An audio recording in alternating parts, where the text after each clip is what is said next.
Bonjour à toutes et à tous, je suis Sébastien et bienvenue sur le journal du Nouveau Monde TV. Alors, mon invité du jour est coach. Elle va nous parler de comment réaliser ses rêves. On va voir ensemble quelles sont les méthodes, les pièges à éviter. Alors, sans plus attendre, Adéline Castello-Proust, bonjour, comment vas-tu? Bonjour Sébastien, bah, écoute, ça va très bien. Et toi? Ben, très bien. En tout cas, je te remercie énormément d'avoir accepté mon invitation Avec et plaisir. ben, de faire cette interview aujourd'hui. Alors, on va parler de comment réaliser ses rêves. Et ben, pour commencer, déjà, comment ça t'est venu cette idée d'aider les gens à réaliser leurs rêves? Alors moi, il faut déjà un petit peu remettre en contexte. Donc déjà, à la base, j'ai une formation d'enseignante, de professeur des écoles. J'étais spécialisée dans tout ce qui était champ du handicap moteur, troubles du comportement. Donc après, j'ai changé de voie par diverses, on va dire, accidents de vie qui m'ont fait un peu bifurquer, mais j'adorais vraiment mon métier. Et déjà, de base, je voyais en fait dans le système d'éducation nationale beaucoup d'enfants et d'adolescents, parce que je m'occupais aussi d'adolescents, qui du coup avaient déjà beaucoup de projets dans la tête, mais qui ne savaient pas comment les réaliser, comment y accéder. Et puis il y avait aussi une véritable problématique aussi d'environnement, souvent social, où ils n'étaient pas toujours aidés. Et puis de fil en aiguille, en fait, je me suis formée au coaching, et puis j'ai une autre dimension ensuite spirituelle. Et moi-même, en fait, dans mes objectifs de vie, j'en ai beaucoup. J'ai beaucoup de rêves à réaliser. J'en ai déjà réalisé beaucoup. Mais D'accord. je me suis vraiment intéressée à tout ce qui était manifestation. J'avais lu pas mal de bouquins sur ce sujet. Je voyais qu'il y avait des fois, j'arrivais à manifester des choses dans ma vie. Je ne sais trop comment. Et des fois, ça bloquait complètement. Donc, je me suis dit, il y a forcément quelque chose qui nous permet en fait d'accéder, une clé ou plusieurs clés, qui nous permet d'accéder à nos objectifs quand c'est notre voie, quand la voie est juste, quand il y a un appel du cœur. Hein, c'est souvent qu'on rencontre des personnes qui nous disent, bah, je sais que ma direction est là, je ne sais pas pourquoi, mais je sais que c'est là, mais je ne sais pas comment y accéder. Donc j'ai commencé vraiment à étudier beaucoup, beaucoup de phénomènes, donc bien sûr autour de la médiumnité, mais pas que, dans tout ce qui est développement personnel, dans tout ce qui est mémoire familiale aussi, avec tout l'impact que ça peut avoir dans la vie de tous les jours. Donc j'ai passé une certification en psychogénéalogie. Puis après, je me suis intéressée aux mémoires akashiques, donc cet espace sacré où il y a l'intégralité de nos vies antérieures, de nos mémoires familiales, mais aussi de tous nos potentiels futurs. Mm. Et puis, progressivement, je suis de plus en plus spécialisée dans tout ce qui était visualisation, dans tout ce qui était également prépa mentale, neurosciences, etc., etc. Et en fait, mis tout ça bout à bout, je me suis rendu compte que par plein de process, on pouvait vraiment, et maintenant je le fais régulièrement, manifester à la journée déjà des mini-objectifs et puis après des rêves de plus en plus grands en fonction, bien sûr, et j'insiste lourdement, de notre chemin d'âme et dans le respect de ça, tout simplement. D'accord. Et je vois énormément, hein, je vois 800 à 900 personnes à l'année, du coup, dans mon cabinet. Et à chaque fois, ce qui revient le plus souvent, c'est les regrets des personnes qui n'ont pas suivi à un moment donné leur intuition, leurs rêves, leurs projets et qui se retrouvent très souvent enfermés dans une vie qui n'est pas la leur. Et c'est d'ailleurs pour ça souvent qu'ils viennent me voir parce qu'ils ont envie de changer tout ça, parce qu'ils voient que c'est possible. Déjà tout simplement par les valeurs que je prône, ce que je montre et puis l'efficacité bien sûr de ce que je propose. D'accord. Et ça a été quoi ton plus grand déclic intérieur pour passer à l'action et aller vers ce que tu fais aujourd'hui?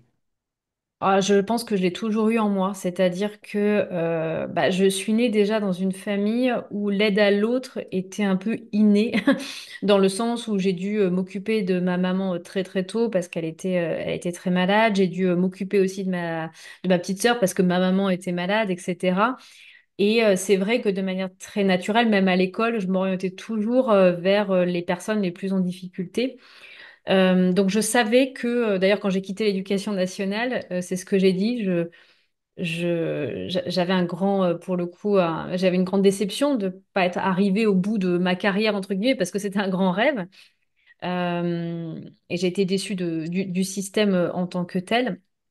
Mais j'ai quitté l'éducation nationale en disant, je sais pas où est-ce que je vais, mais je sais une chose, c'est que je veux aider les autres.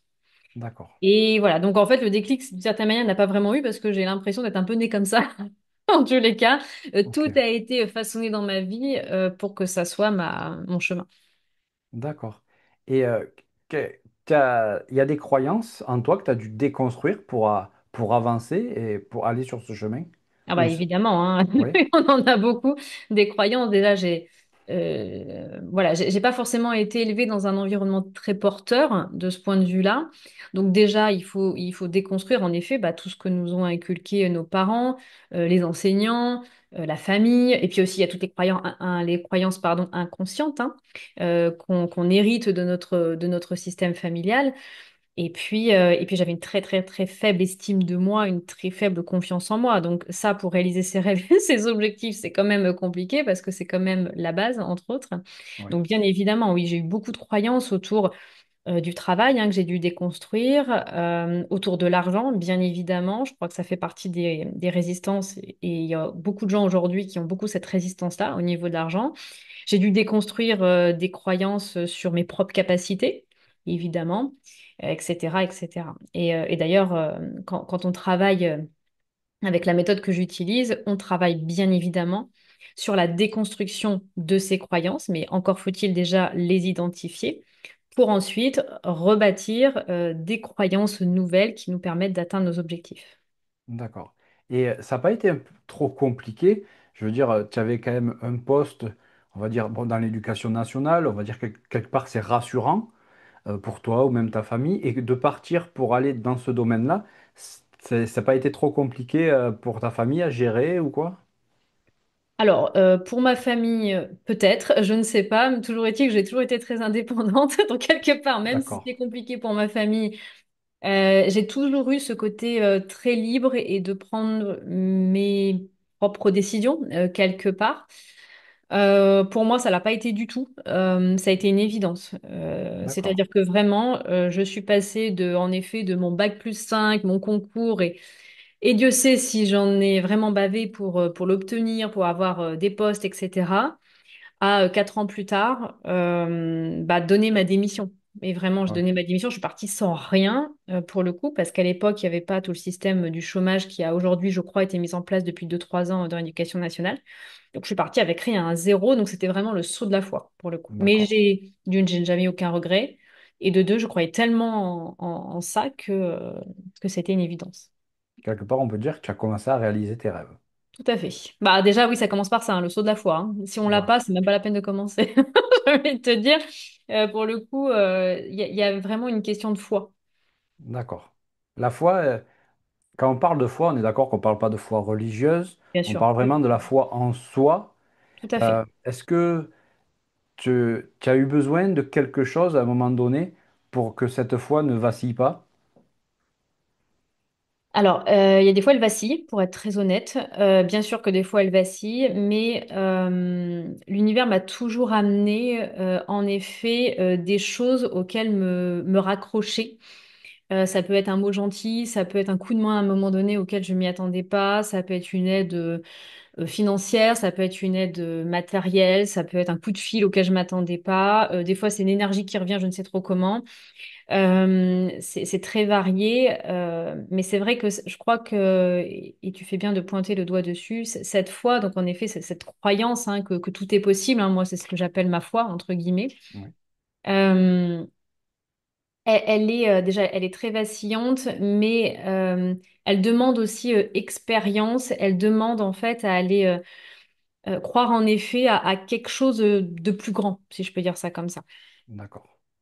Alors, pour parler un peu de ta méthode, est-ce que tu pourrais la décrire et nous dire un petit peu ce qu'il en est? Oui, bien sûr. Alors, c'est une méthode qui combine bah, beaucoup d'outils, des outils que j'ai bien sûr expérimentés. Hein, je passe beaucoup par l'expérimentation. Donc, elle combine de la prépa mentale, préparation mentale.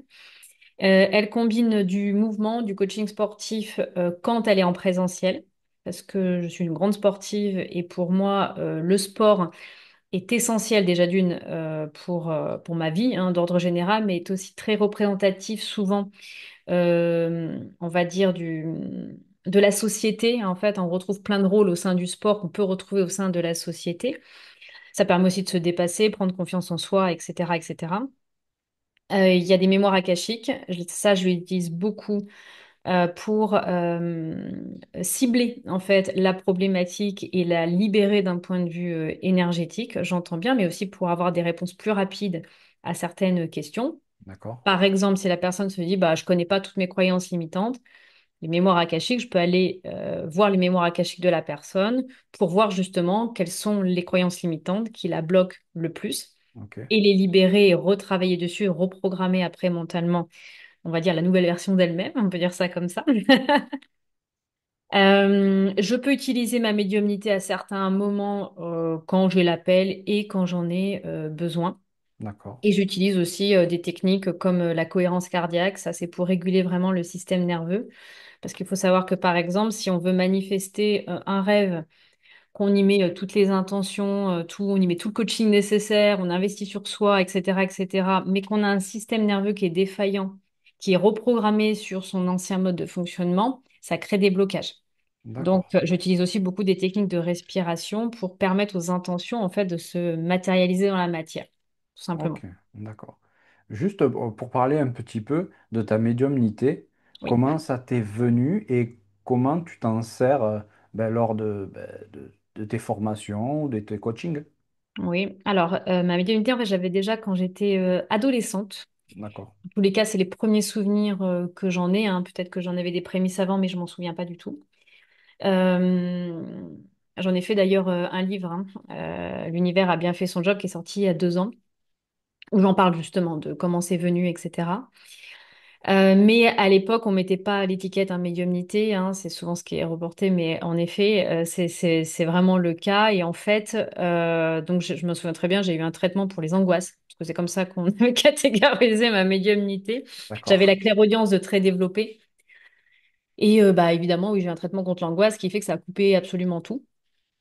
Après, c'est revenu quand j'étais un peu plus âgée, on peut dire ça comme ça. J'étais au lycée. Alors pareil, je mettais pas l'étiquette médiumnité. Je faisais ce qu'aujourd'hui on appellerait des écritures canalisées, la D'accord. canalisation. Donc j'écrivais plein de choses, des textes. Je savais pas trop d'où est-ce que ça venait. Ça parlait beaucoup de justement de tous les préceptes autour des guerres entre les hommes, du système des religions. Ça parlait, voilà, c'était des choses très pointues. Je ne savais pas trop d'où est-ce que ça venait. D'accord. Pareil, j'ai mis ça de côté. Je me suis dit, tiens, j'ai j'ai une réflexion philosophique sur le monde. À 15 ans, bon, Ouais. c'était acceptable, on va dire ça comme ça. Et ensuite, j'ai recommencé à m'intéresser à tout ça parce que vraiment, j'avais mis tout ça de côté. Suite au décès de ma petite sœur, du coup, D'accord. qui est survenue quand elle avait 17 ans, moi j'en avais 24.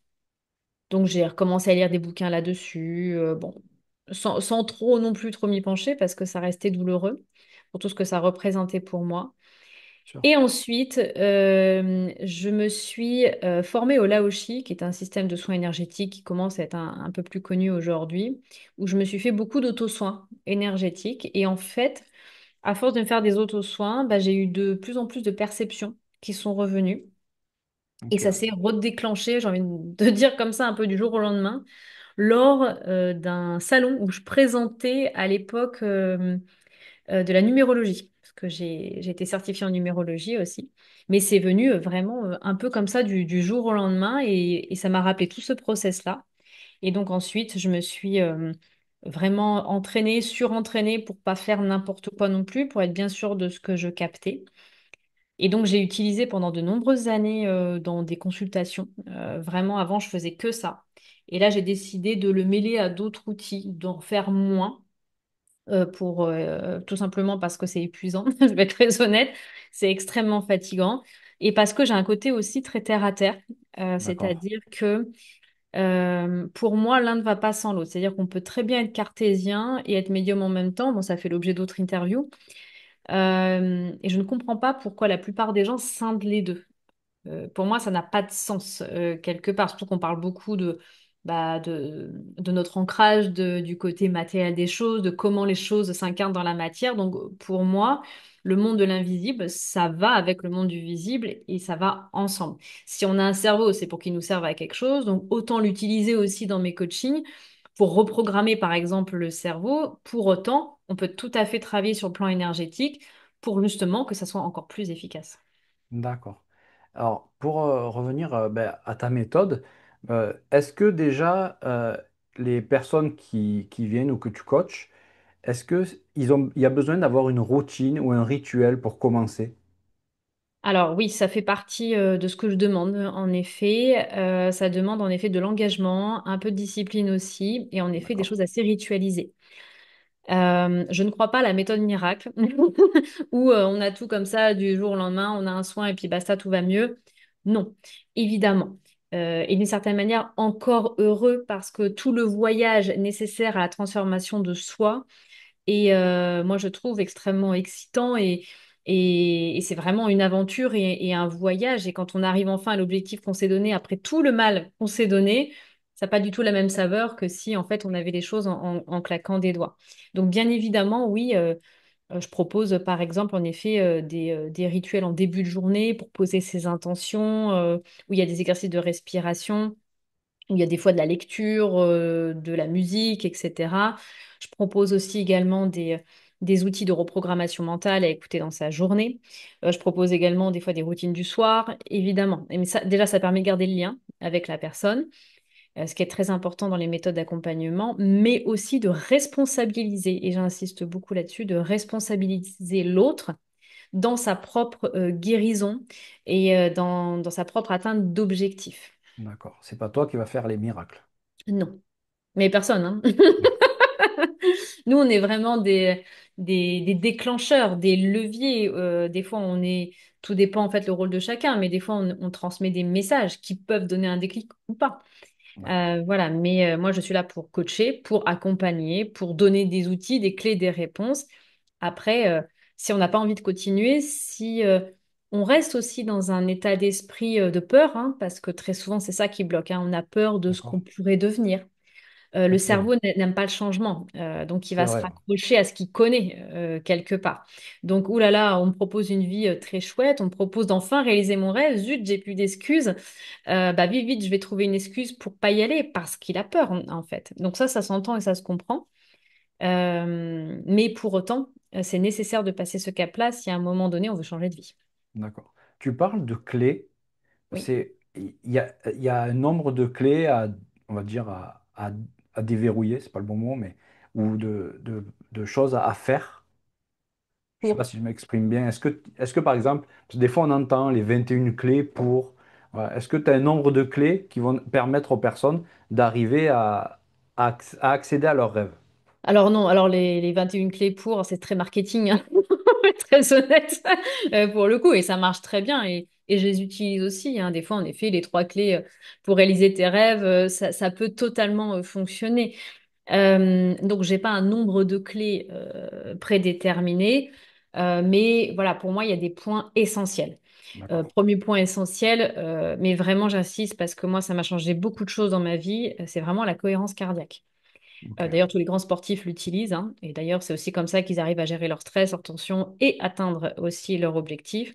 Donc pour moi, la cohérence cardiaque et réguler son système nerveux pour que nos intentions soient en cohérence avec ce que nous dit notre corps, pour moi, c'est essentiel, vraiment. Ok. Autre point essentiel, c'est travailler sur toutes ces mémoires familiales, parce que la plupart sont inconscientes et pourtant, elles bloquent le processus. Donc, si on les libère pas, donc on a des mémoires familiales positives, hein, donc ça c'est super, mais en général, on se trimballe comme quelques casseroles, Ouais. évidemment, dans notre système familial. Et pour moi, ça c'est essentiel d'aller le travailler. Ce qui est essentiel aussi pour moi, c'est travailler en parallèle sur les vies antérieures, puisque Ok. les vies antérieures, donc moi j'y crois profondément, hein, ça fait partie de mes spécialités également, elles ont aussi un énorme impact sur notre vie actuelle. Pas toutes, mais certaines. Voilà, pour moi. Et puis, bien évidemment, cette prise de responsabilité, de l'entraînement, ça, c'est très important. Je pense qu'on a un peu perdu ces derniers temps cette notion un petit peu d'entraînement, que ce soit l'entraînement cérébral, l'entraînement sportif, l'entraînement de tous les jours. C'est pour ça que je mets le sport, hein, vraiment dans certains de mes accompagnements. C'est parce qu'un grand sportif n'est jamais arrivé à un très haut niveau sans s'entraîner. Ça paraît logique, hein, ça demande Ouais, quand même quelques contraintes, évidemment. bien Et sûr. ben là, c'est pareil. Si on veut à un moment donné manifester ses rêves de manière régulière ou même des mini-objectifs à la journée, moi c'est vraiment ce que je fais, hein. Je les marque, hein, mes attentions du matin, avec des mini-objectifs à la journée, dans ce que je pense être le plus juste pour moi.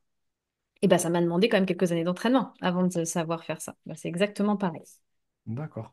Est-ce que il y a beaucoup de personnes qui ne savent pas vraiment ce qu'ils veulent.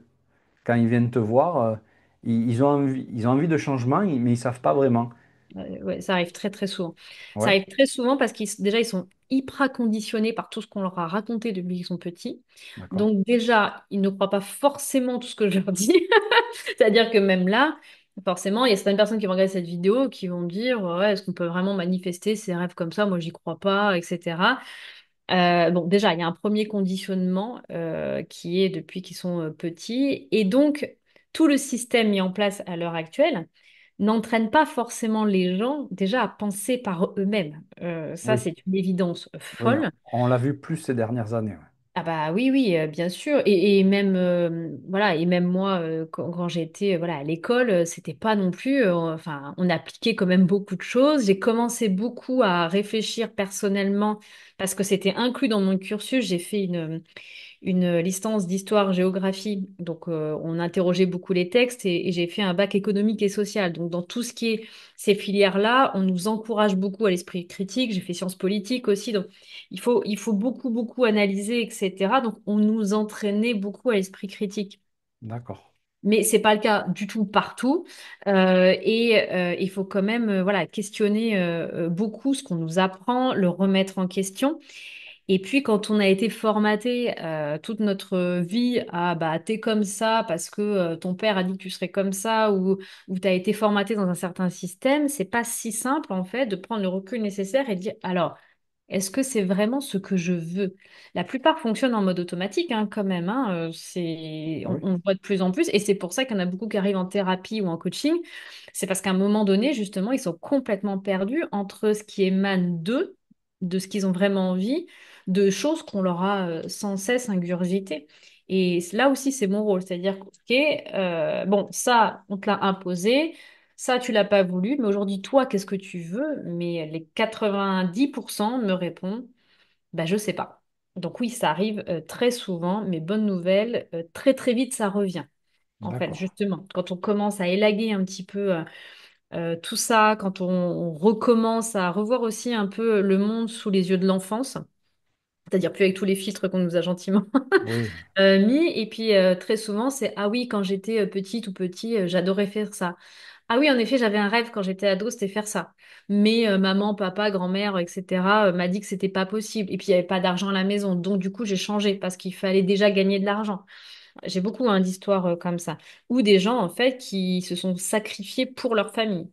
Ils ont mis de d'accord, côté totalement leurs rêves et ça a été bah non, mais j'ai décidé de me sacrifier en tant que mère, en tant que père. d'accord, etc. Sauf que là, bah, mes enfants sont partis. Très, très souvent, ça. Mes enfants sont partis, j'ai plus de sens dans ma vie, je sais pas ce que je veux faire ou ce que je veux être. d'accord. Oui, après, une fois qu'on est programmé, entre guillemets, c'est très difficile ben, de déprogrammer pour faire autre chose, quoi.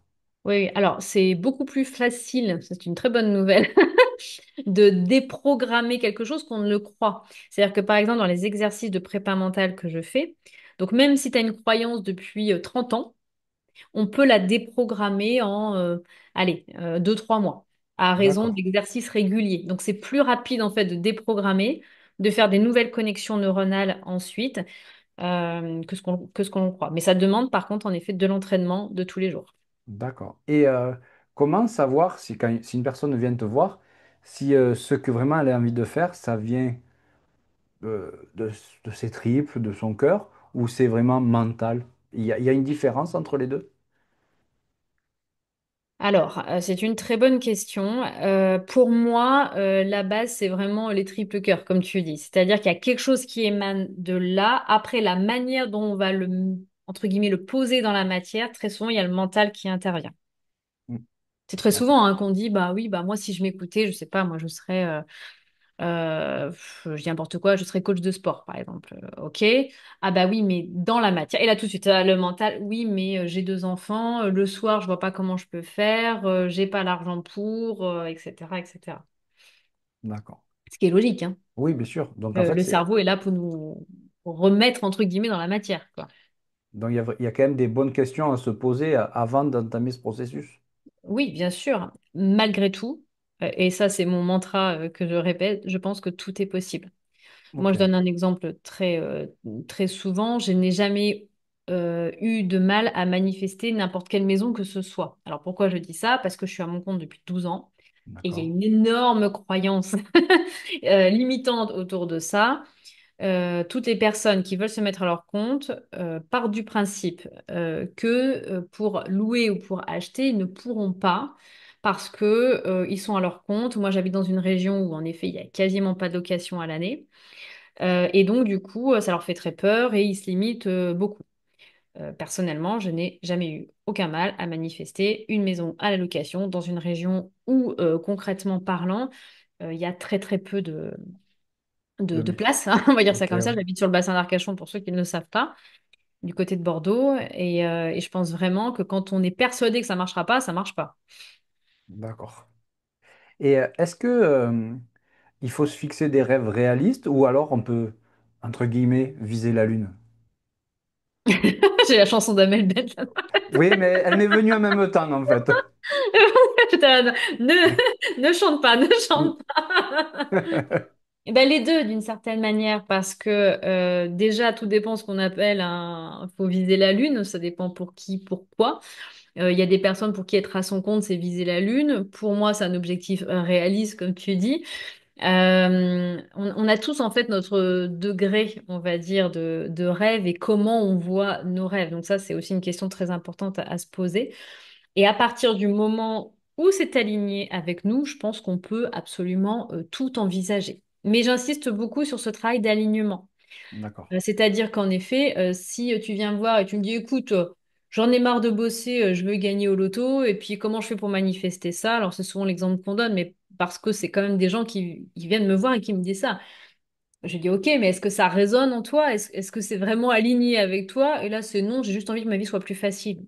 Bah là, il Oui, va y avoir un petit problème, en fait, quelque part. oui.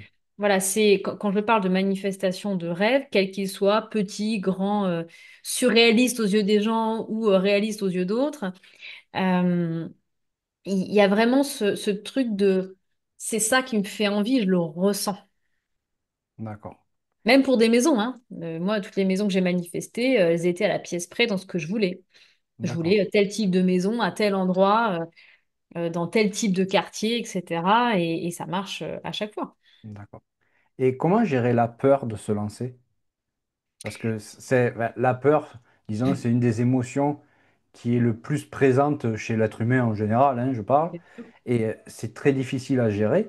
Mm. Comment tu fais pour leur expliquer, leur faire comprendre ou ressentir?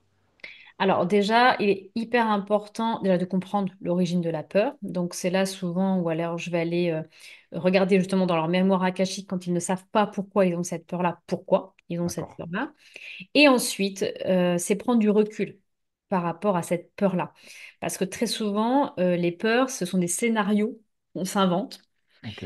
par angoisse, hein, par trauma, etc., etc. Donc je leur pose diverses questions. Et notamment si cette peur est vraiment, on va dire, possible, réelle dans la matière. C'est-à-dire qu'on prend vraiment du recul. J'ai vraiment tout un schéma de questionnement. Et au final, et à force de se poser, entre guillemets, les bonnes questions, au bout d'un moment, elle me disait, oui, c'est vrai que j'ai peut-être un petit peu trop exagéré ma peur. Je prends la peur de l'araignée, hein, truc tout bête, hein. Ah oui? Des fois, je leur dis, mais ok, est-ce que l'araignée mange les humains? Et ils me regardent, bah non, ça les fait rire. Bah, je dis oui, mais c'est quand même une première question à se poser. Bah oui. Pourquoi ça te fait peur? Et très souvent, alors c'est des peurs qui datent de l'enfance, c'est des films qu'on a vus, c'est tout un schéma qu'on se fait. C'est oui, mais l'araignée, ça se trouve, elle vient dans ma bouche que la nuit quand je dors. C'est vraiment sur des choses, sur des suppositions et des scénarios en fait qu'on se monte. Et en fait, quand on déprogramme un peu tout ça, on regarde plus du tout les araignées de la même manière. D'accord. Je prends l'araignée, mais on peut faire ça pour absolument tout, hein. La peur de se mettre à son compte, la peur d'aller dans un pays étranger, la peur de l'avion, la peur du bateau, la peur, voilà, il y en a Ok. plein, évidemment. Mais c'est vraiment prendre du recul et bien sûr se faire accompagner et puis aller, et c'est vraiment la dernière étape, aller par-delà sa peur. Je vous donne un exemple très concret et puis répéter l'exercice. Plus on répète l'exercice, plus ça vient facile. Moi, justement, j'ai peur de l'avion. C'est quelque chose qui m'est D'accord. difficile Par contre, mais vraiment très peur de l'avion. C'est-à-dire que vraiment, j'angoisse. Ça peut aller jusqu'à la crise d'angoisse et pas dormir pendant 2 jours avant, hein. D'accord. Voilà, c'est pas une petite peur, quoi. Vraiment très peur de D'accord. l'avion. Eh bien, je me suis donné le défi de prendre l'avion toute seule en début d'année. Voilà, je me suis dit à un moment donné, il faut que tu ailles par-delà ta peur. Pourquoi? Bah, parce que ça m'empêche de voyager là où j'aimerais aller. Moi, j'ai un de mes rêves, c'est d'aller en Afrique, m'occuper d'animaux dans des réserves animalières. Je vois D'accord. pas sans prendre l'avion comment je vais faire à un moment Ouais. donné. On est bien d'accord. Le bateau, c'est long. C'est très long. Et j'aime pas le bateau non Non plus. plus. Mais bon, je me sens un tout petit peu plus en sécurité dans un bateau que dans un avion. Ce qui D'accord. est un scénario que je me suis monté toute seule dans ma tête, hein, pour le coup. Parce que dans ma tête, quand on monte dans un avion, déjà on ne sait pas qui conduit va, et si l'avion se crache, ben on s'en sort pas. Voilà, ça c'est le scénario que je me fais à chaque fois dans ma tête. Voilà. D'accord. Et il y a plein de gens qui vont te dire, oui, mais l'avion c'est le moyen le plus sécurisé, etc., etc. Bref. Donc je suis partie en avion toute seule en début d'année. Pour contrer un peu ma peur, j'ai pris un trajet très court. J'ai pris 1 heure de vol. Je me suis dit, ça va déjà D'accord. être pas mal, je vais être toute seule. J'ai fait mes exercices de respiration avant et j'ai trouvé un moyen alternatif. J'étais à côté de quelqu'un, j'ai parlé avec cette personne pour détourner en fait Oui. mon cerveau du moindre petit bruit qui pourrait m'angoisser. Et j'ai fait le retour le lendemain toute seule. Là, bon, manque de peau, la personne à côté n'avait pas envie de parler. Voilà. Donc, je me suis concentrée sur le voyage que j'avais fait. J'essayais vraiment de trouver une échappatoire et la vue m'a bien D'accord. aidée puisque le pilote avait 15 minutes d'avance, ce qui fait que le vol n'a duré que 40 minutes. C'était très bien aussi. C'est mieux. Et donc, j'étais super fière de moi. C'est-à-dire que ça Bien m'a pas sûr. empêché d'avoir peur. Par contre, ça m'a donné l'envie de reprendre l'avion une deuxième, puis une troisième, puis une quatrième fois. Et à force, quand ça devient un quotidien ou régulier, la peur, bien sûr, descend. D'accord. En fait, finalement, ça fait penser un petit peu à ton cursus que tu avais eu au départ. C'est-à-dire que tu disais que tu t'occupais d'enfants avec des handicaps, choses comme ça, où Mm. ben, la répétition des choses fait que ça s'ancre mieux. Et du coup, après, par la suite, c'est plus facile et ça devient automatique et ils deviennent autonomes. Finalement, c'est le même principe. Oui, c'est un peu le même principe, ouais. Totalement, totalement. D'accord. Est-ce que tu peux nous dire un petit peu, ben, lors de tes coachings, tes formations, combien de temps ça dure? Est-ce qu'il y a une date limite ou alors ou tu suis les personnes jusqu'à qu'ils réalisent leurs rêves? Comment ça se passe? Alors, en général, déjà, on fait un point ensemble pour voir un petit peu où est-ce qu'ils en sont et on met des priorités. Ça, c'est hyper important. On ne peut pas réaliser 10 rêves dans les 2 semaines qui arrivent. Donc, on met 1 à 2 priorités dans un ou deux domaines de vie. D'accord. Et puis, on fait aussi en fonction de l'emploi du temps, de la personne, de son budget, bien évidemment aussi. En général, le minimum que je fais, c'est 5 séances. 5 séances qui durent en général 1 heure et demie, 2 heures, voire 2 heures et demie, selon les séances. Je suis plutôt partisane des séances qui durent un peu pour prendre le temps plutôt que des séances de 45, 1 heure, 5 minutes, D'accord. 1 heure. Et puis après, j'ai la méthode globale, ça fait environ 10 séances. Donc là, ça marche plutôt bien pour un Ok. ou deux domaines parce qu'on attend d'instaurer des rituels, il y a des habitudes qui sont prises, il y a surtout un état d'esprit en fait qui est pris. Ça, c'est très important pour la D'accord. suite. Et puis certaines personnes reprennent en fait pour la suite, hein. J'ai des personnes qui ont dit bon bah ça a super bien marché donc on veut continuer pour la suite et surtout pour vraiment ancrer, comme tu l'as dit, dans la matière, l'état d'esprit, le mode de fonctionnement. Parce que l'objectif c'est qu'ils deviennent autonomes et responsables. Je suis pas là en fait pour les coacher pendant 20 ans, sinon ça s'appelle plus être coach, hein. On va dire ça comme ça. Ça C'est s'appelle vraiment être fait. maman hein, presque après. Ah oui, voilà, entre autres, oui, totalement. Mais voilà, j'ai à cœur vraiment qu'ils se responsabilisent. Et moi, mon objectif, c'est qu'ils aient des outils pour après être autonomes ou avoir juste une demande ponctuelle. D'accord. Il y a des choses qui reviennent plus souvent que les gens te demandent pour que tu les aides. Il y a des rêves qui sont souvent qui Ouais, reviennent. beaucoup, beaucoup le travail. Il y a vraiment j'ai remarqué une quête de sens, hein.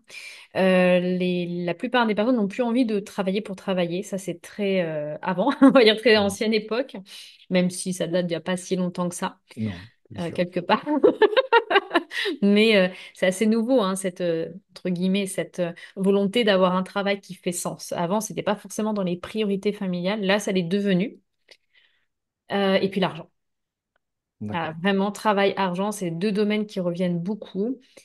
Curieusement, c'est pas tant les loisirs, le couple, choses comme ça. Il y a vraiment une recherche de l'argent qui fait sens, si je devais combiner les deux. D'accord. Tu as un exemple d'une personne qui à nous donner, qui est venue te voir et que tu as suivi le temps des séances et qu'à la fin a réalisé un de ses rêves, qui t'a marqué, quoi. Qui m'a marqué. J'en ai eu beaucoup. Alors déjà, première chose, je vais faire quelque chose d'un peu global parce que ça revient beaucoup dans ce qui ressort, notamment quand j'utilise les mémoires akashiques. J'ai plusieurs personnes en fait qui viennent me voir souvent suite à des relations un peu toxiques, destructrices, etc., qui les empêchent Ok. complètement d'avancer. Alors là, on change du travail et de l'argent, hein, ça n'a strictement rien à voir, mais là, on est vraiment dans l'aspect relationnel, on va dire, c'est le troisième pôle qui revient souvent. Où ces personnes-là, en fait, n'arrivent pas à avancer du tout dans leur vie. D'accord. Donc, ça bloque en plus tous les autres domaines de leur vie. Et où, suite à des mémoires akashiques, des prises de conscientisation, ont vraiment pu se délester d'une relation toxique et ont trouvé l'amour de leur vie juste après. Donc ça arrive régulièrement. Alors une personne qui m'a beaucoup, il y en a plusieurs, mais je vais en citer une qui m'a pas mal marquée et que je suis encore aujourd'hui d'ailleurs parce qu'elle a cette volonté en fait de continuer dans la confiance en elle. Ça, c'est le prochain objectif pour que justement ça reste stable. C'est une femme qui a un côté très artiste. D'accord. Sauf que ce côté artistique, c'est complètement tu parce que on assimilait le côté artistique à quelque chose de pas terrible, on va dire ça comme ça pour être poli dans sa famille. Et que bah, aujourd'hui, et en fait, ça l'a beaucoup bridée dans sa vie de tous les jours. Donc, elle adorait peindre, elle adorait dessiner, elle adorait danser. Et elle a D'accord. mis complètement tout ça de côté pour se retrouver dans un boulot qu'elle n'aime pas du tout et qui, bien sûr, l'a complètement bridée dans sa vie de tous les jours et dans ses émotions et dans ses sensations. Et donc, je l'ai vue à plusieurs reprises et là, elle a pris la décision, enfin, j'ai envie de dire, déjà de reprendre la peinture. Ça faisait 20 ans qu'elle n'avait pas repris la peinture, donc ça a été vraiment une grande victoire parce qu'avant, c'était vraiment des tremblements, de l'émotionnel, des je suis nulle, je vais pas y arriver, etc., etc. Ok. Donc, elle a repris la peinture régulièrement. Elle avait même, pour l'anecdote, un placard rempli de peinture et de pinceaux qu'elle n'avait jamais ouvert. Ok, Voilà. d'accord. Donc, c'était là, mais elle n'y arrivait pas à reprendre en main cet objectif-là. Et là, elle est en train de se former, elle commence à sa formation d'art thérapeute. Et Ok. j'ai trouvé ça absolument, bah, pour le coup, magique parce que ça remet du sens. On a libéré un trauma qui était très ancien. Et là, du coup, une énorme croyance liée à sa famille. Et on voit bien les dégâts que ça peut faire, où elle n'osait pas, en fait, être justement qui elle voulait être parce qu'on lui avait dit un jour que le côté artistique, bah, c'était pas viable Ouais. finalement et que c'était, voilà, pour des gens un petit peu différent. C'était comme ça que c'était présenté d'une manière poétique. D'accord. Euh, est-ce que tu te sers aussi de la visualisation? Oui, beaucoup. Oui. Et je me suis spécialisée avec Émeric Guillot, qui est absolument génial d'ailleurs, qui est un chercheur. D'accord. Je vous encourage à aller regarder ce qu'il fait parce il est vraiment super. Oui, tout à fait. Sur la visualisation bah, mentale, hein, c'est comme ça qu'on l'appelle, totalement pour reprogrammer en fait l'inconscient. D'accord. Est-ce que comment tourner ma question? Est-ce que se féliciter, être dans la gratitude envers soi-même, c'est important dans le processus? Pour manifester ses rêves? Oui. Oui, alors moi je l'utilise pas non plus de manière quotidienne, mais j'ai conscience que ce que je vis est extraordinaire. Dans quel sens je dis ça? C'est-à-dire que ça dépend où on oriente son regard. J'ai remarqué que beaucoup de personnes à qui il arrive des choses de manière répétée, assez compliquées à vivre et que bah, tout ce qui se manifeste, c'est quand même de la négativité, très souvent, ont très souvent tendance à regarder le monde sous cet état d'esprit-là. D'accord. Donc, à ne pas voir ce qui se passe dans la journée de positif. c'est en ce sens-là où je parle de gratitude. Moi, j'ai totalement l'esprit inverse. Mais totalement. Même dans mes journées vraiment pas des fois très sympathiques, j'ai toujours ce truc de je fais confiance. Ouais, là, c'est pas cool ce qui t'arrive. Mais qui sait? C'est peut-être pour te sauver d'une situation que t'as pas encore réalisée, quelque part. Ou c'est pour te permettre, tu vis ces épreuves-là pour aller plus loin, plus haut. Et j'ai toujours cet état d'esprit-là. Et ça marche formidablement bien. Là, tout à l'heure, par exemple, exemple très concret, j'ai reçu une lettre surprise dans ma boîte aux lettres d'une de mes coachées qui m'a fait une cocotte en papier, je la salue au passage, parce que dans notre coaching de groupe, on avait rigolé autour de ça. Et elle m'a fait une cocotte en papier, vraiment comme on faisait quand on était petit, avec des petits mots et voilà, un nombre à choisir pour soit avoir un soin énergétique, soit Oui, pouvoir danser en musique, etc. Et voilà, c'est des moments, moi je trouve ça absolument génial, ça va me faire toute ma journée. Voilà.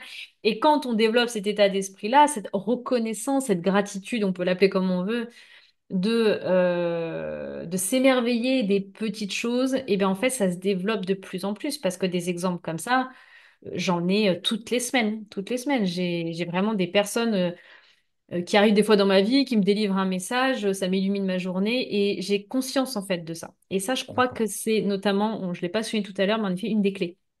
Et tu Oui, fais bien de me le souligner, une des clés en fait pour voir sa vie changer. d'accord.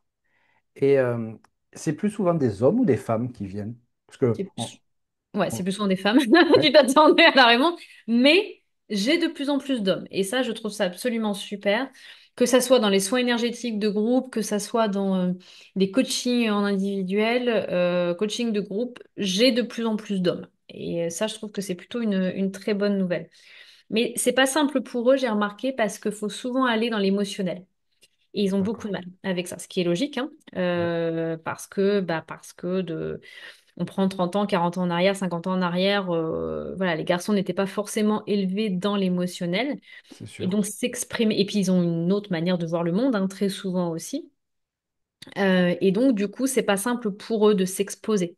Ils ont vraiment l'impression d'être vulnérables, et ça leur fait peur, ces émotions. Donc, c'est logique, mais je pense que progressivement, on y vient de plus en plus. Et je trouve ça très chouette parce qu'on a besoin aussi de l'homme, de sa perception, de son boulot perso, de son évolution. Donc, moi, je trouve que vraiment, l'homme est très complémentaire de la femme. Et pour ma part, je ne suis pas du tout dans cette espèce de lutte d'ego qu'on voit beaucoup en ce moment. J'ai un petit peu du mal avec ça et je trouve que chacun a vraiment sa place et que l'homme, dans sa manière de voir le monde, nous apporte aussi quelque chose chez nous, la femme. Oui, ça fait un peu penser au yin et le yang, finalement. Oui, Ça, totalement, ça va totalement, ensemble. Voilà. totalement.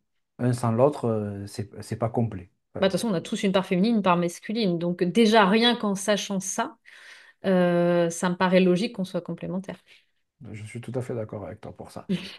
Est-ce que euh, comment dire est-ce que c'est pas dur pour les personnes que tu coaches de rester motivées quand les résultats ne viennent pas ou ne viennent pas assez vite? Alors, j'ai la problématique en effet de certaines personnes pour qui ça prend plus de temps, ce qui est normal. Il y a des personnes qui ont engrammé des systèmes de fonctionnement qui ont 50 ans, pour qui c'est un peu plus long que les autres. Donc, oui, pour certaines personnes, c'est difficile, mais pour le coup, même si de temps en temps, il y a de la démotivation, on arrive toujours ensemble.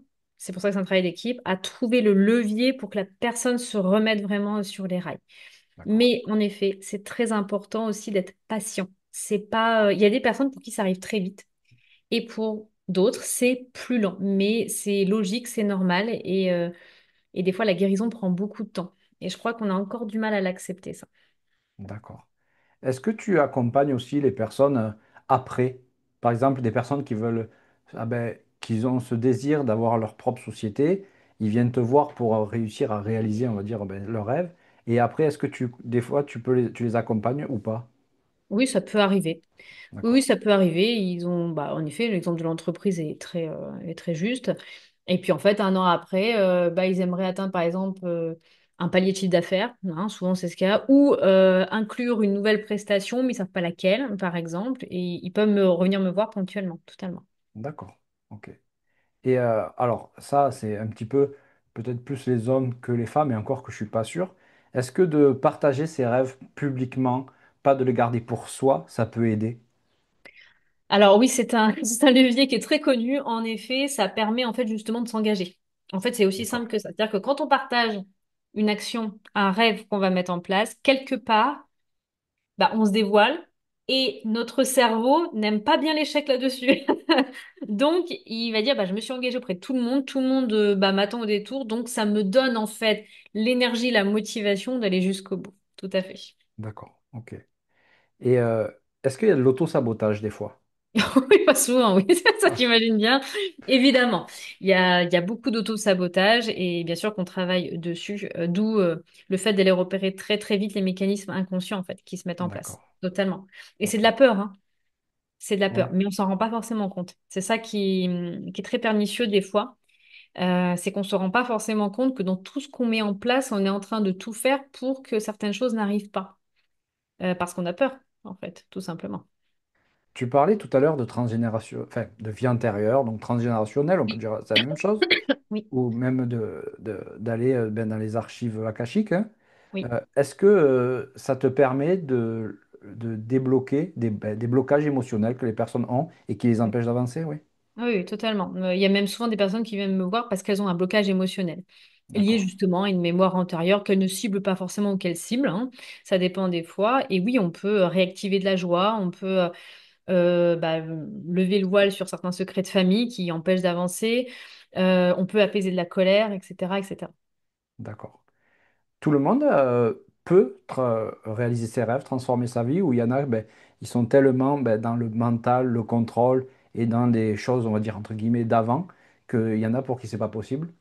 Alors, c'est pas que c'est pas possible, mais quelque part, c'est un choix personnel. C'est-à-dire que je ne vais jamais contre la volonté des gens. Bien sûr que pour tout le monde, c'est possible, sauf que, quelque part, si la personne reste en effet dans ses blocages, je ne peux rien y faire. Et c'est un choix de sa part, et c'est OK, c'est comme ça. Je ne suis pas du tout là pour forcer les gens. Je propose, ils font pas, ils se responsabilisent pas. Et quelque part, on a chacun notre part de responsabilité dans ce système-là, hein. D'accord. Et pour l'échec, quand les Oui. personnes, ben, malheureusement, enfin, peut-être ça arrive, hein, qu'ils n'arrivent pas à réaliser leurs rêves, comment tu fais après pour, ben, si tu les suis encore, de même, est-ce qu'ils abandonnent ou comment ça se passe? Alors, j'ai pas eu le cas, pour D'accord. être Ok, très oui. honnête. J'ai eu des cas plus longs. Dans ces Ok. cas-là, on s'accroche. Mais si la personne met tout en place, qu'elle s'accroche, qu'elle fait vraiment ce que je lui propose, etc., et qu'elle est, attention, dans cette ouverture d'esprit-là et qu'elle a confiance et la foi, j'ai pas encore eu le cas juste à présent, jusqu'à D'accord. présent, pardon. Ok. Donc, il n'y a pas d'échec quelque part, ou si vraiment ça bloque. Je vais peut-être plus parler de blocage. Bah justement, je vais aller chercher quelle est la cause du blocage. Et on finit toujours par la trouver. Des fois, c'est un peu long Ok. parce que c'est des traumas très anciens, très souvent. Mais de manière générale, on arrive toujours à débloquer les situations. D'accord. Aujourd'hui, on est un peu dans un monde où quand même, ben, les gens se moquent facilement pour des trucs tout bêtes, enfin, excusez-moi le terme, mais débiles. Voilà, c'est comme ça. Est-ce que ça aussi, ça fait partie des choses que tu coaches, c'est-à-dire que tu les aides à dépasser ça? Le regard des autres, oui. Alors ça, Ah, c'est vrai que ça revient beaucoup. La plupart des personnes n'osent pas réaliser leurs projets, leurs envies, leurs ambitions, parce qu'ils ont peur de ce qu'on va dire. d'accord. Euh, donc, bah, très souvent, je leur pose une question qui est très simple. Je leur dis, OK, qui potentiellement pourrait te critiquer, te juger? La plupart du temps, mari, ami, famille, hein. Voilà. Ok, ouais. Donc, je fais juste cibler en fait ces personnes-là et je leur dis, bon. Très bien. Est-ce que cette personne, tu envies sa vie? Est-ce que sa vie est un modèle, une exemplarité? Est-ce que c'est là où tu as envie d'aller? Faut être sûr que 100% du temps, c'est non. C'est quand même à chaque fois, c'est ah non, pas du tout. Point. D'accord. Point. En fait, c'est tout bête, hein, dit comme ça, mais est-ce que vraiment on a envie d'avoir des conseils de gens qu'on n'admire pas? Personnellement, non. Je C'est te pose sûr. la question à toi. Non, pas du Non, tout. Non. voilà. Donc déjà, première chose. Et puis, après, il faut quand même savoir que la plupart des gens, quand même, et si on regarde et si on se regarde soi-même, s'il y a des moqueries, si on est dans le jugement, si... Est-ce que 3 ans après, on s'en rappelle encore de ce truc où à un moment donné, on a moqué quelqu'un pour sa tenue? Je ne pense pas non plus. C'est en effet très impactant pour la personne qui le reçoit, mais la plupart des gens, elles font ça un peu comme ça sans réfléchir et puis elles retournent à leur vie, hein, d'ordre général. Donc j'essaie vraiment de leur faire prendre conscience de ça parce que la plupart des personnes regardent beaucoup leur vie déjà et tous leurs problèmes, ils sont dans leur truc. Et 3 jours après, elles ne pensent plus à ce qu'elles ont dit ou ce qu'elles ont fait, en fait. Donc, pour autant, je minimise pas, hein, attention, hein, c'est pas du tout ce que je suis en train de dire. J'essaie juste de faire prendre du recul très souvent par rapport à l'éventualité qu'on pourrait dire que. Et après, très souvent, ça vient aussi d'une propre perception de soi-même. C'est-à-dire que D'accord. si on est fier et qu'on assume ce qu'on fait, moi, j'ai pas eu encore le cas de personnes qui viennent aller le critiquer. C'est-à-dire que c'est aussi une affaire de confiance en soi. C'est-à-dire que si, par exemple, à l'époque, j'avais du mal à dire que j'étais médium, parce que je sais que très souvent, c'est critiqué. Donc, bah, je le taisais plus ou moins, etc. C'était un peu compliqué. Les gens me regardaient. On voyait bien qu'ils regardaient sur Internet de temps en temps. Donc, voilà, il y avait des choses comme ça. Et puis, le jour où j'ai dit, oui, bah, je fais de la médiumnité, et je l'ai placé dans des conversations un peu basiques. J'ai eu deux cas de figure. Le premier cas de figure, c'était ah c'est super, j'adore ça. Parce que alors maintenant c'est quand même devenu très très commun et notamment auprès des plus jeunes, hein. Génération de ma fille, hein, j'ai une fille qui est au collège. C'est même pas un sujet tabou, hein. Ils adorent ça, hein. Alors c'est un peu dangereux des fois parce qu'ils se testent à des choses que j'aime pas bien, Ouais, mais ils parlent des entités. C'est assez c'est assez drôle de voir les lycéens, c'est pareil. Et j'ai c'est beaucoup tendance. Ouais, bah oui, non, mais oui, mais c'est tendance sans être tendance, c'est-à-dire qu'il y a beaucoup de moins de peur vis-à-vis de ça, et j'ai beaucoup, beaucoup de jeunes femmes, de jeunes hommes aussi, mais c'est plus des jeunes femmes qui ont une 20, 21, qui viennent me voir, et pour qui c'est commun, quoi. Il y a pas de problème avec ça. C'est fou, c'est fou. Donc, quand j'ai commencé à dire les choses de manière très factuelle, en fait, bah, c'est soit, ah, c'est génial, soit deuxième réaction. Ah oui, c'est particulier. Bon, bah moi, j'y crois pas, mais fais ce que tu veux. Et à partir du moment où tu dis, bah oui, je fais ce que je veux, après chacun ses croyances, en fait, il n'y a plus de débat possible parce que on assume, on est qui on est, et à la limite, les gens partent et c'est pas grave, c'est qu'ils n'ont pas la même vibration. Ah Point. oui, En fait. Mais ça, c'est comme tout. Je dis ça, ça paraît facile sur le papier. Évidemment, je sais quand c'est de la théorie, quand on arrive dans la pratique, en fait, il faut travailler sa confiance en soi, évidemment. Et bien quand on sûr. a vraiment confiance et quand on a les outils pour, quand on s'assume de plus en plus, ça devient très facile de prendre ce recul. D'accord. Et les personnes qui ont le nez dans le guidon, c'est-à-dire que Oui, ben, ils ont envie de réaliser leurs rêves, mais ils ont tellement de problèmes, de soucis, qu'ils ont le nez par terre et ils n'arrivent pas à voir plus loin que ben, leurs ouais. soucis. Comment ça se passe? Bah, il y a des choix à faire. C'est-à-dire que j'en ai beaucoup hein, qui frôlent le burn-out, qui sont toujours à se préoccuper d'autre chose que de leur propre vie. Bah, s'ils arrivent dans mon cabinet, c'est la première chose que je leur dis, hein. C'est-à-dire qu'on va déjà faire de la place parce que là, on ne peut rien faire tant que tout est surchargé. Donc D'accord. là, il va falloir dire non, hein, parce que très souvent, c'est des personnes qui n'arrivent pas à dire non. Là, il va falloir arrêter de travailler 90 heures par semaine pour un salaire de 1200 balles. Et il va falloir en fait faire des choix parce que là, il y a une santé mentale aussi qui est en jeu. D'accord. Ok. Et est-ce que finalement, les personnes qui réalisent leurs rêves, est-ce que c'est pas aussi une façon ben, de... Alors là, on est plus dans un côté spirituel, un peu plus, mais de guérir ben, son enfant intérieur, parce que réaliser ses rêves, finalement, c'est faire plaisir à l'enfant qui est en nous, quelque part, un petit peu, non? Euh, oui, oui, mais pas que. Ça peut être aussi une ambition très personnelle qui vient un petit peu plus tard. Mais oui, il y a D'accord. toujours une part d'enfance dans le sens où les enfants s'émerveillent de beaucoup de choses, quelque part. Je pense que je ne sais pas si c'est vraiment une projection de l'enfant intérieur ou si c'est grâce à notre enfant intérieur qu'on réalise nos rêves. Dans le sens où l'enfant, quand on le regarde évoluer, il connaît déjà plein de choses à la vie, c'est-à-dire que quand il apprend à marcher, il tombe 150 fois, il recommence jusqu'à temps qu'il arrive. Il s'émerveille du coucher de soleil, il est dans le mouvement, il a plein d'envies, il a envie de tester plein de choses. Et pour moi, la vie, c'est ça. Donc je pense que, en effet, pour réaliser ses rêves, il faut garder cette part-là en nous, par contre. D'accord. D'accord. Tu as des mentors, des personnes qui t'ont inspiré? Ah oui, j'en ai eu beaucoup. Alors, récemment. Alors en ce moment, je suis en train de lire un livre qui me fascine, qui est assez ancien, mais que je viens de découvrir, qui est de Paulo Coelho, qui est quelqu'un qui est beaucoup dans la manifestation, etc. On le voit dans pas mal de ses bouquins. Donc je suis en train de lire Les Valkyries, que Mhm. je conseille au passage, mais qui date, hein, ce bouquin-là. Et qui parle justement d'aller rencontrer son ange gardien et c'est un livre enfin c'est pas une histoire inventée quoi, il l'a vraiment testé.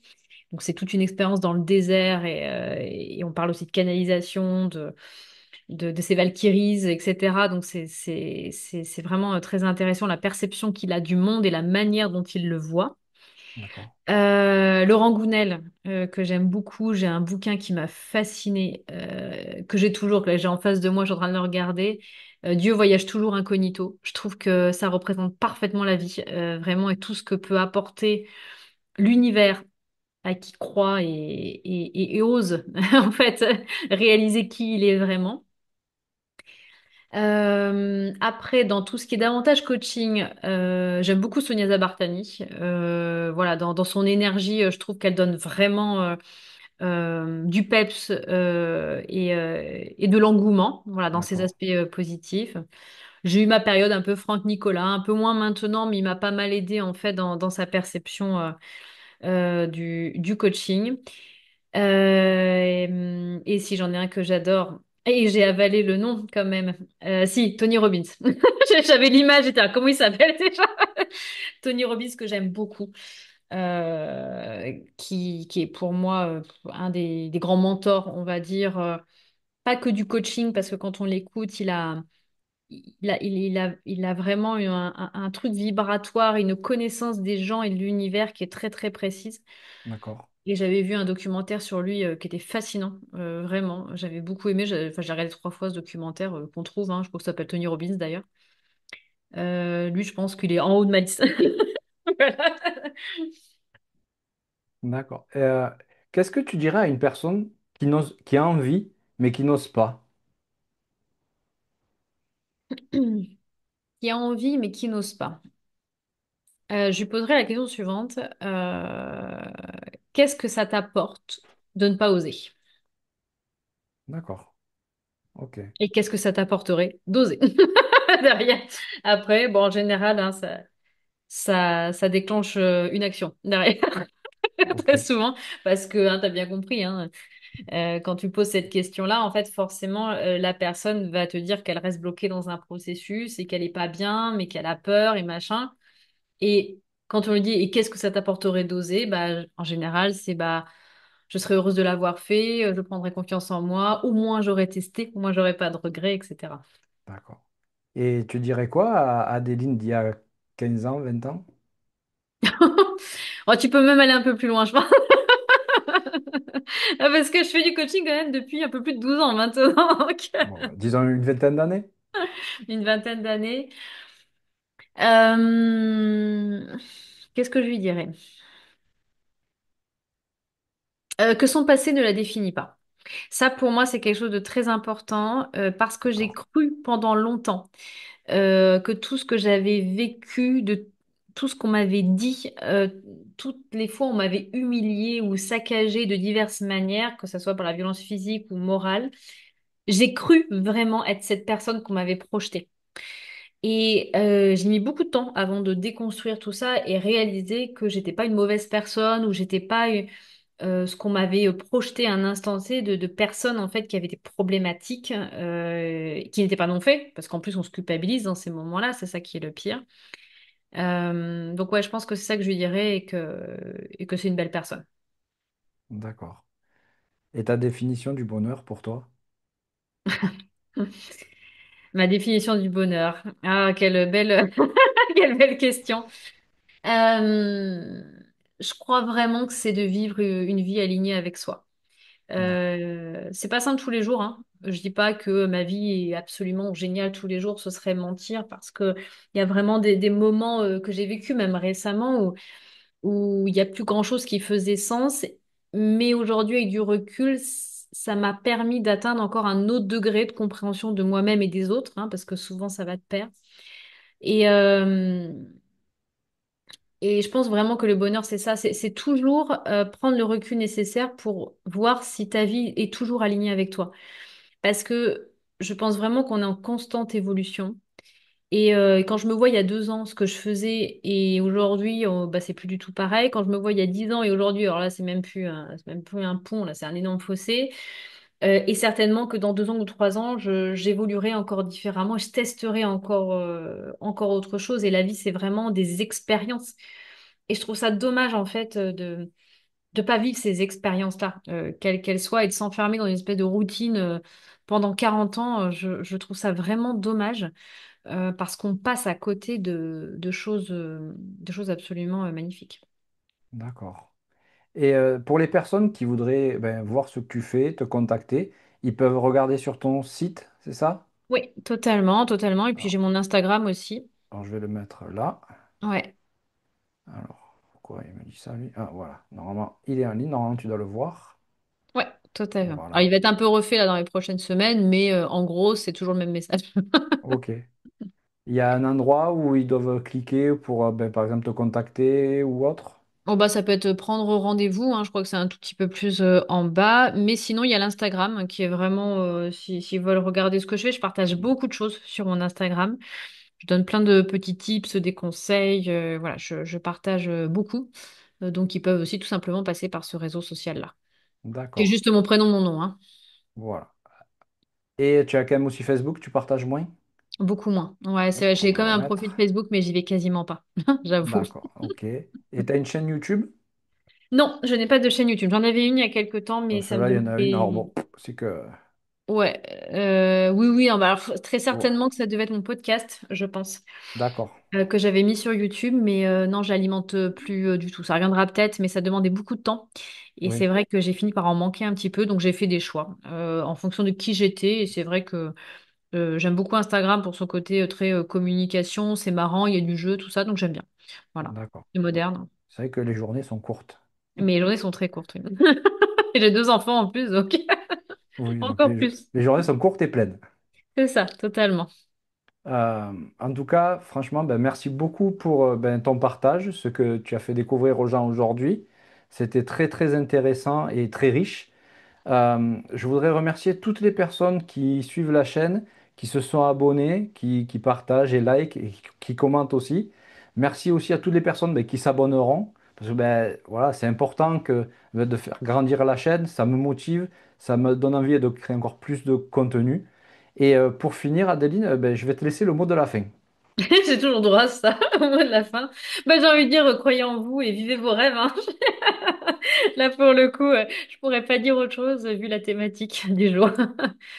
Ben, merci beaucoup, Adeline. Passe une belle soirée, et puis je vous dis à bientôt pour une prochaine vidéo. À Allez, au bientôt. revoir. Merci, Sébastien.